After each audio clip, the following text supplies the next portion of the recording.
नमस्कार दोस्तों, क्या आपको पता है कि एक बार त्रिदेवों ने एक स्त्री को निर्वस्त्र होने के लिए मजबूर किया था?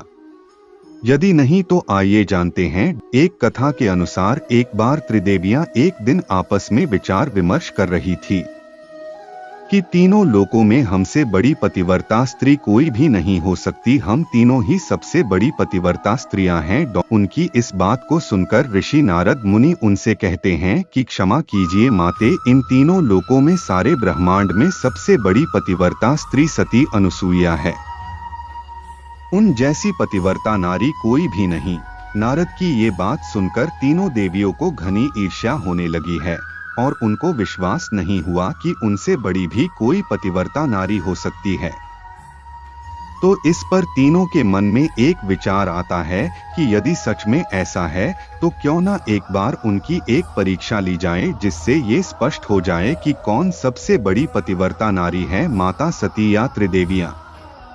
तो इस पर तीनों देवियों के आग्रह करने पर तीनों देव ब्रह्मा विष्णु महेश ब्राह्मणों का वेश धारण कर माता अनुसूया की कुटिया में आते हैं और भिक्षा मांगने लगते हैं। अतिथि सत्कार के चलते माता सती अनुसूया तीनों को भोजन के लिए आमंत्रित किया और तीनों ब्राह्मणों ने कहा कि ठीक है देवी, हम आपके भोजन के आमंत्रण को स्वीकार करते हैं, किंतु हम तभी भोजन ग्रहण करेंगे यदि आप निर्वस्त्र होकर भोजन कराएंगी, अन्यथा हम भोजन ग्रहण नहीं करेंगे।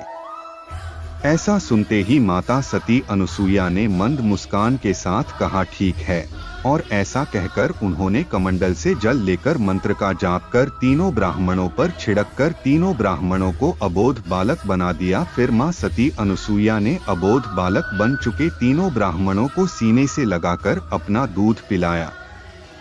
इसी तरह माता अनुसूया ने ब्राह्मणों के कहे अनुसार उनकी इच्छा पूरी कर दिया और यह साबित भी कर दिया कि उनसे बड़ी कोई पतिव्रता स्त्री नहीं है। धन्यवाद दोस्तों।